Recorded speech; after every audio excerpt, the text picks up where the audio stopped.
en ocasiones en transcurso de nuestra vida bajo una presión fuerte que termina causando implosiones internas. Hablo de presiones exteriores como los que viven un matrimonio infeliz, los que viven un negocio en el cual no son felices, los que tienen empleados problemáticos, los que no tienen empleo, los que están esperando un ministerio que no llega, los solteros que se están preocupando, los casados que se preocupan por enviudar, los viudos que se preocupan por volver a casarse y colapsan bajo la presión exterior. Que el 10 de abril de 1963, cuando faltaban como 20 años para que naciera, no entiendo la risa, uno de los primeros submarinos nucleares en Estados Unidos estaba siendo probado para determinar su capacidad de soportar las presiones justamente en la profundidad del océano. Se llamaba Trilliadora, era el nombre que le habían dado militarmente. Los científicos, los especialistas, los militares estaban emocionados por probar el mérito de este logro oceánico, ¿no? Era uno de los submarinos nucleares, se suponía o se creía, más costoso y más, no solo costoso, sino más sofisticados que había en el momento. Y este era el último paso, el más crítico, porque se iba a convertir en un aditamento para las fuerzas militares armadas en Estados Unidos. Y mientras que estaban todas las celebridades allí, el presidente de la República, insisto, 1963. Se transmitía por cadena nacional, el submarino comenzó a sumergirse alcanzando profundidades que nunca antes habían intentado, y a medida que iba bajando, algo les empezó a preocupar, puesto que perdieron contacto en primer lugar con la radio y luego con el radar, lo cual les sorprendió. Se escuchaban al principio algunos ruidos de estáticas y después algunas cosas incoherentes y se preocuparon. Fueron 3 o 4 minutos de mucho silencio y preocupación, de zozobra, y entonces una nave de mar profundo fue despachada al lugar donde había sido perdido el contacto, y llegando a la escena, así lo describe el periodismo de la época, dice: parecía como unas manos gigantescas lo habían arrugado al submarino. En un ataque de ira, dice, como un periódico viejo. Y luego de recoger experiencias y identificar por qué había ocurrido esto, arribaron a la siguiente conclusión. Había fallado la soldadura de uno de los mamparos del submarino, y el océano, la presión había sido tanta, a tanta profundidad, la presión había sido tan intensa que rompió e hizo añicos el submarino, causando una implosión. O sea, se metió el océano adentro y causó una implosión. Murieron 129 hombres. 129 víctimas quedaron en el fondo del océano para siempre. De allí se acuñó la frase, lo que es la presión de aire negativo o negativa. La presión de aire negativa es cuando la presión exterior es más fuerte que lo que tenemos dentro, que lo que hay dentro. Si es presión de aire positivo, es porque la presión exterior es menor a la presión interior. Pero cuando de afuera la presión es mayor, es una presión de aire negativa. Y esa presión de aire lo que hace, aunque tengamos una moderna tecnología o una gran preparación, siempre termina implosionando. Y cuando leía esta noticia, que obviamente yo no me enteré hasta hace muy poco, tal vez soy ignorante en el tema, pero acabo de enterarme hace un par de días, el Espíritu Santo me mostraba y me decía que similar a esto, muchos de nosotros hemos estado viviendo en ocasiones en transcurso de nuestra vida bajo una presión fuerte que termina causando implosiones internas.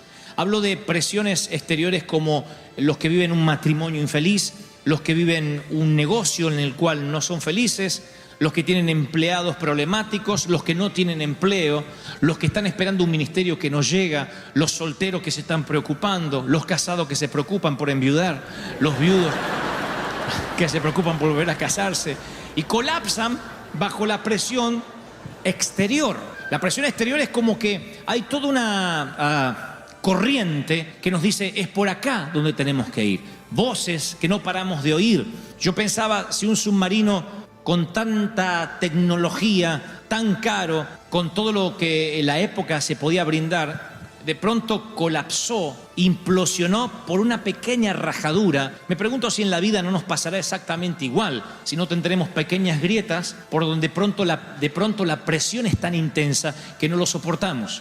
Hay una palabra para la iglesia esta mañana y es que hay muchas personas aquí viviendo presiones muy fuertes en distintos niveles y dicen: pastor, yo no puedo más, me estoy por rendir, no aguanto más. La presión puede ser, insisto, por una enfermedad, puede ser por una mala relación. La presión es lo que de afuera es un ataque constante y de dentro lo que hace es, literalmente es implosionar, o sea, llenarnos de estrés, de preocupación, y a veces se somatiza eso, a veces se traspasa al físico. La parte almática y la parte espiritual afecta a lo físico.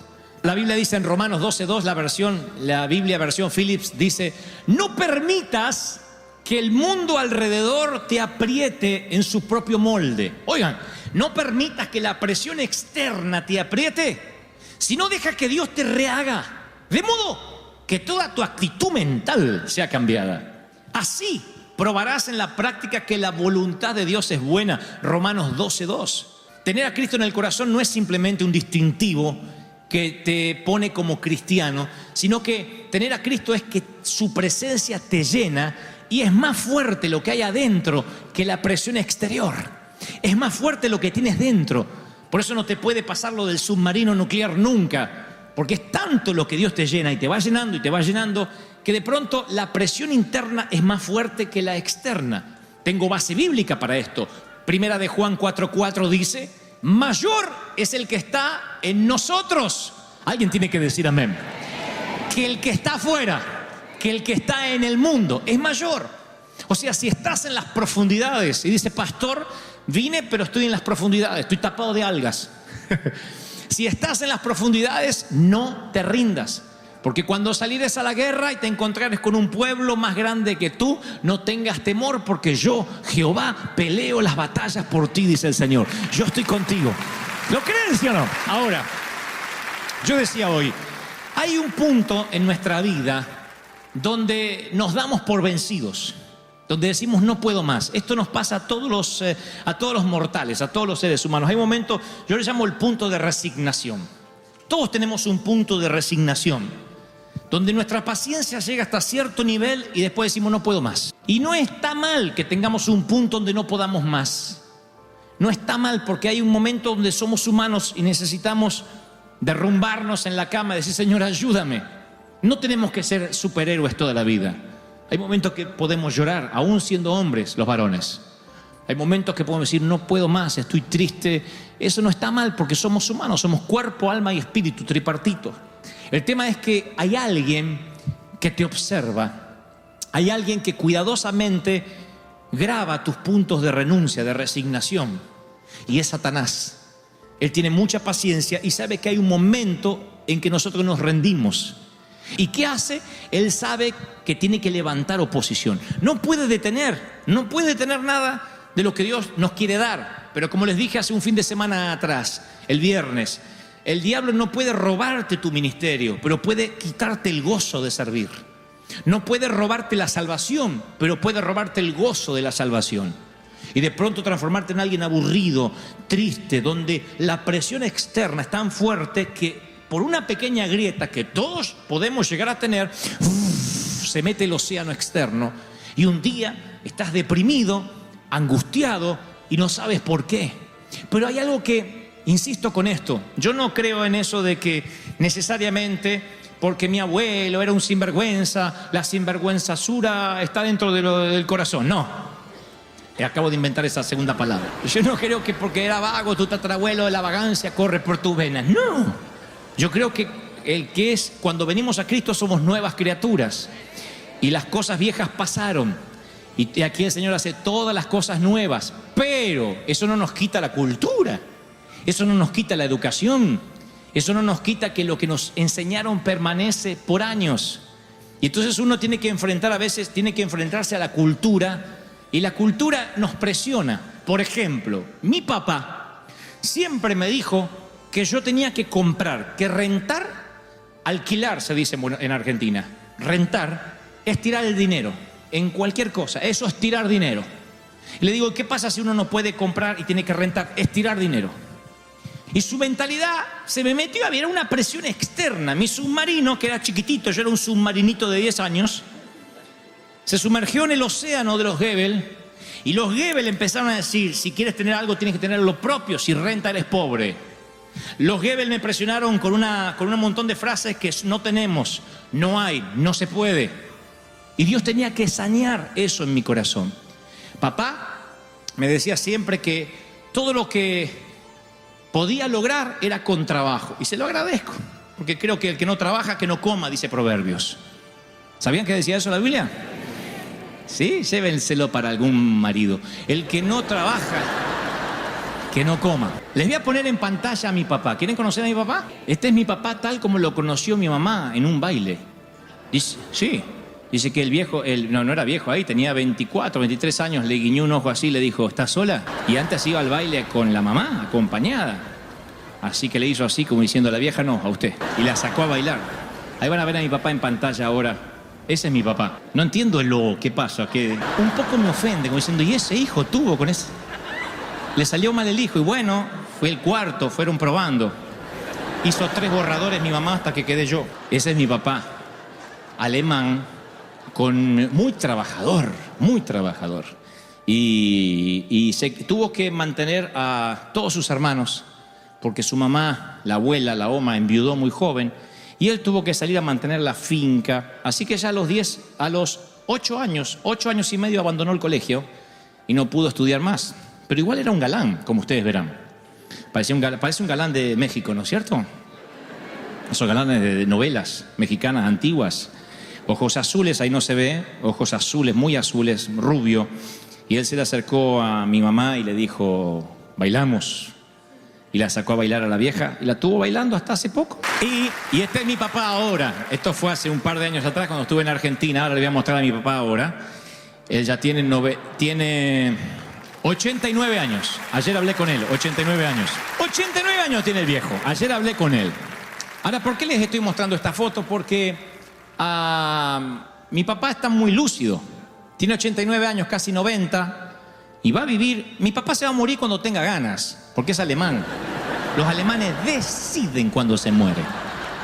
Como la abuela. Así que le digo, ¿te pensás morir? Dice, no, estos días no, cualquier cosa te aviso, me dijo yo. Fuerte el viejo. Los alemanes son así, no se mueren nunca, pero ni matándolos, ¿no? Ellos viven y viven y viven y viven y viven. Inmortal es el viejo. Y la atiende a mi mamá, la baña, la cambia. Mi mamá tiene principio de Alzheimer. Y hace muchos años que casi mamá no me reconoce. Quedó el recuerdo mío en su cabeza como un niño de 10 años. Y cada vez que le hablo me dice, ¿y fuiste al colegio, Dantecito? ¿Fuiste? ¿Hiciste la tarea? Mamá, no hago más tarea. Ay, te van a echar del colegio, dice. No puede verme grande. Entonces obviamente no puedo tener muchas charlas. De papá heredé una cosa, heredé la cultura de trabajo. Si ustedes me dicen, ¿qué es lo primero que se te viene a la mente de tu papá? Y es verlo a las 5 de la mañana, todos los días de su vida, feriado, no feriado, a las 5 de la mañana preparándose un té caliente y yéndose a la carpintería a trabajar, esperando la jubilación. Él la esperó la jubilación desde los 23 años. Sin sueños, sin grandes proyectos. Es un ebanista, un genio para la madera, o lo era por lo menos, pero nunca quiso arriesgar. Yo un día le pregunté si uno podía tener sueños y me dijo, hoy los Goebbels no tenemos muchos sueños, hay que salir, agachar el lomo, que es una frase, una forma argentina de decir hay que trabajar como burro. Hay que trabajar y parar la olla y es todo lo que puedes hacer. Cuando un día le dije que iba a dejar de estudiar, me dijo, no hay problema, pero entonces va a tener que trabajar. Y me llevó a su carpintería, donde trabajé casi por 2 años al lado de él y no había concesiones conmigo, ¿eh? Yo no era el hijo, me gritaba más que a los demás. Así que me hacía trabajar y lijar madera y estar en la sierra, a pesar de que yo tenía 16 años. Pero mi papá solo me heredó eso y yo estoy muy agradecido. No concibo otra forma que no sea trabajar duro. Para una compañía, para una empresa, para una iglesia. Pero Dios sabe hacer las cosas. Así que cuando este galán se acercó a esta dama que les voy a mostrar ahora en pantalla, la dama tenía 18 años, actriz, muy bonita. Ella siempre fue... actriz y muy embustera. Creo que está loca, siempre estuvo loca, siempre. El Alzheimer fue lo más serio que le ha pasado en la vida. porque siempre estuvo loca, siempre. Y quizás fue eso lo que llamó la atención a papá. Pero dicen que en el matrimonio hay que ceder, y siempre es el carácter más débil el que cede al más fuerte, y el alemán era fuerte, y ella cedió. Ella siempre quería ser cantante. Su papá, nacido en Londres, un londinense, un gentleman inglés, literalmente, es un artista, fue un artista plástico, un escultor, pintor, dibujante, exhibía en los museos de Londres. Y ella heredó todo eso, el dibujo, la actuación, el histrionismo. Tenían que ver a mamá en las fiestas, subirse a las sillas para contar algo. Un día contó, ella tenía como 50 y tantos años, estábamos en una Navidad, y dice, ¿vieron lo que le pasó a fulana de tal? Que no podía soportar las hormigas. No, dice, sí, se subió literalmente a una silla así. Y así como sufren ustedes conmigo ahora, yo sufría con mamá. Dice, mamá, te vas a caer, te vas a caer. No, pero les muestro, estamos todos. ¡Oh! Y mamá arriba de una silla, nunca olvidaré eso. No se cayó, pero todos nos infartamos aquella vez porque dijimos, se cae la vieja, se quiebra delante de todos en Navidad. Y se subió a la silla para mostrar cómo escapaba de las hormigas. Siempre fue actriz. Aunque mi papá no le dejó nunca más pisar un teatro, ella siguió actuando, diciéndonos a nosotros que ella se iba a morir en cualquier momento. Acabo de romper la silla así. Siempre siguió actuando y siempre estuvo loca. Pero Dios tenía que juntarlos a los dos, supongo porque necesitaba la fortaleza del viejo para que se heredara a través de la sangre, pero también necesitaba la locura de la vieja en mí. Y entonces la vieja me solía decir, Dantecito, usted tiene muchas cosas adentro. El día que se destape, porque yo estaba tapado. No, yo estaba no hablaba nada, muy tímido, no me podía hablar con la gente, no me relacionaba así con nada, era un bichito, un animalito. Entonces cuando era 5 años era divertido, 6 años, a los 10 era un tontito que estaba así, no hablaba con nadie. Entonces mamá me dijo, usted tiene mucho adentro. Pero papá dice que los Goebbels somos todos burros. No, lea mucho usted. Y me compró libros y libros y libros y libros. Lea, así nunca va a tener errores de ortografía y su lenguaje va a mejorar. Va a ver que si usted se lo propone, hasta artista va a ser, capaz que hasta en la tele, o llega a ser presidente, quién sabe, decía la vieja. Entonces, como que ella me decía a mí lo que no pudo ser. Esta es mamá ahora, ya hace 2 años atrás, mucho más ancianita, cuando ya el Alzheimer había cobrado parte de su cabeza y ya no me reconocía mucho. Esa es mi mamá ahora. Todavía se mantiene bien la viejita. Se puso los dientes para la foto. Y cuando los pastores no me hablaban, cuando no tuve mentores, porque yo era muy jovencito, porque era un NN, fue la palabra de la vieja la que me mantuvo, que no implosionara, que no me permitió que el océano apretara mi submarino, aunque estaba lleno de grietas. Entonces, en todos estos años, desde que ella no está bien de su cabeza, yo extrañaba sus palabras de aliento, porque las madres y los padres tienen un poder sobre los hijos. Puede haber 50.000 personas que dicen que me aman, no hay como una mamá diciendo te amo. Pero cuando una madre ya no te reconoce, uno siente un dolor extraño, un sentimiento extraño. Así que desde hace 6 años que estamos aquí en Estados Unidos, que cada vez que llamo a Buenos Aires, hablo solo con papá. Y le digo, ¿la vieja está ahí? Me dice, sí, pero ni se acuerda, no te reconoce. Y es verdad. Y las pocas veces que yo le hablé, ella me ve como si fuera chico, como si fuera un niño de 10 años. Así que ayer estaba haciendo este mensaje al que titulé Vivir bajo presión. Por alguna razón relacioné el submarino con la presión que yo tuve toda la vida de no parecerme a papá, de tomar algo de lo que la vieja me había legado. Así que tomé un descanso porque me dolía la vista y dije, voy a llamar a mis viejos otra vez. Así que le dije, hola papá, hablé con él. Y de pronto escucho la voz de la vieja atrás que dice, ¿quién es? Y él le dice, no lo vas a conocer. Él es muy sutil para decir las cosas, el alemán. Y le digo, no me conoce. No, si dice, no conoce ni a tu hermano cuando viene, no conoce, está perdida. Y ella dice, ¿es el Dantecito? Le digo, pasame papá, que me reconoció. Así que le digo, hola mamá, ¿cómo estás? Y esperaba que me dijera algo como, ¿cómo estás en el colegio? ¿Hiciste la tarea? Y estaba dispuesto a decirle, sí, me ando mal en matemática, ahora por mi mamá, para tener una charla. Pero me dice, ¿y cómo está la iglesia? Entonces le digo, bien, mamá, somos muchos. Son muchos, sí. Y ahora nos vamos a un lugar más grande, le digo, vamos, no le voy a decir arena porque piensa que vamos a estar en una iglesia en la playa. Le digo, vamos a un lugar grande, vamos a ir a un lugar grande. ¡Oh, qué lindo! Tuvo un momento de lucidez, pero no paró ahí. sino que me dice, estás en la tele. Sí, ¿y por qué no te veo acá que te busco?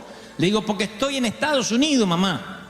Pero entonces no estás en la tele. Sí, pero en la tele de acá. Y yo también tengo, ¿por qué no te veo? Porque es otra tele de allá. ¿Estás en la tele o no estás en la tele? Estoy. ¿Por qué no te veo? Porque sale acá, allá no sale. Ah, la voy a tener que arreglar, sí. Y luego dice, bueno, hijo, te dejo, te dejo. Bueno, gracias, mamá, gracias. Y antes de cortar me dice, el día que te destapes, que salga lo de adentro, porque tenés tantas cosas.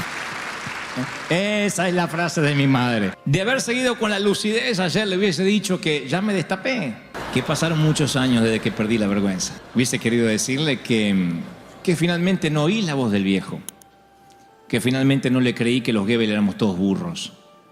Que no estaba condenado a rentar y que por eso me iba a volver pobre. Hubiese querido decirle que, así como ella, bajito a veces me decía, cuando yo era chico, todo lo que tengas, hacelo, que no te presionen. Y miraba así como diciendo el viejo. Hubiese querido decirle que yo sí le creí a Dios y que nunca perdí esa beta artística y que seguí siendo loco y que moriré loco como la vieja. Hubiese querido decirle tantas cosas, pero lo más lindo hubiese sido decirle algo como, ¿sabes? La presión no me hizo colapsar. Finalmente Dios cumplió o está cumpliendo su propósito en mí. Dios lo está haciendo, mamá, lo has logrado, has hecho algo bien. Pero interpreté de que ya no me reconocía, fue solo un momento de lucidez porque luego empezó a hablar ciertas incoherencias. Y dije, pásame con papá. Y dejó el teléfono y papá volvió y dijo, ¿viste? No sabe lo que está diciendo. Le digo, oh sí, dijo que me voy a destapar y que tengo que sacar todo lo de adentro. Oh, pero ni sabe lo que dice. Le digo, sí, papá, me lo decía de chico, vos no oías. Pero eso me lo decía de pequeño y me lo volvió a decir. Entonces pienso que a veces Dios nos da esos regalos para que recordemos de dónde nos sacó, de dónde Dios nos transformó, cómo nos fue procesando y que mayor es lo que Él puso dentro que todo lo que hay alrededor. No importa si vienes de México, de Colombia, de El Salvador, de Honduras, de Argentina. Dios, como esos autos de colección, esos autos viejos que agarran los coleccionistas y lo transforman en un auto caro de colección, Dios te empieza a hermosear y te transforma. Y toma a una persona gris y la ilumina y le llena de color sus mejillas. Y de pronto tus ojos cambian. Y como dije hace un fin de semana atrás, te para derechito, te hace sonreír, te llena de sueños. Y cuando tienes un sueño más grande que tú mismo, un sueño al estilo Dios, un sueño como solo Dios puede darte, te mantiene vivo, te mantiene despierto. Y la presión de las profundidades de la vida no hacen que colapses, no te hace implosionar, hace que puedas abrirte paso en el mundo donde Dios te lleve. Y allí estaba yo siendo jovencito, primero abriéndome paso en el mundo de las comunicaciones, más tarde abriéndome paso a los tumbos en el mundo de los predicadores. Y me llamaba un loco y me siguen llamando loco y falso profeta y apóstata, payaso y otras cosas. Pero creo que si mamá vuelve a recordar algo de lo que me decía, dirá, al final lo lograste, te destapaste, eso estaba en ti. Dios dice, hay cosas maravillosas dentro tuyo, que las he puesto desde el vientre de tu madre. No los busques de afuera, están en ti. Solo tienes que buscarla, sacar lo mejor de ti, exacerbar lo más puro y resplandecer. Si no, la orden sería, levántate y refleja. Pero no dice eso, dice, levántate y resplandece. No tienes que reflejar, tienes que resplandecer. Encender el interruptor y resplandecer. Porque ha venido tu luz. ¡Aleluya! Alguien tiene que decir amén, resplandece. Y esta mañana yo quiero orar por los que han perdido sus sueños, por los que las presiones de la vida le han quitado las visiones, te ha robado el futuro, por aquellos que dicen, sabes, las cosas que me han pasado a lo largo de mi vida me han robado la alegría, me han robado la felicidad, me han robado el disfrutar, el gozo del Espíritu. Y el Señor me dice esta palabra hoy. Aunque los años hayan pasado, aunque mi mamá no esté aquí, te digo la misma palabra. Mayor es lo que hay dentro de ese submarino. mayor, que aunque haya grietas, te dice el Señor, no vas a resignar, no vas a renunciar, ni el océano entrará en ti, vas a resistir. Y cuando no puedas más, vas a ir al segundo aliento como los deportistas y no te vas a entregar. Me dice el Señor, yo te traje con propósito, yo te gesté desde el vientre de tu madre con un propósito, con un sueño. Y aunque el sueño se tardare, espéralo. Aunque el sueño se tarde, espéralo, porque vendrá, porque se cumplirá, porque yo lo voy a hacer. ¿Cuántos dicen gloria? Gracias por llegar hasta el final. Si esta palabra tocó tu corazón, te animo a seguir escuchando lo que Dios tiene preparado para ti en los siguientes videos.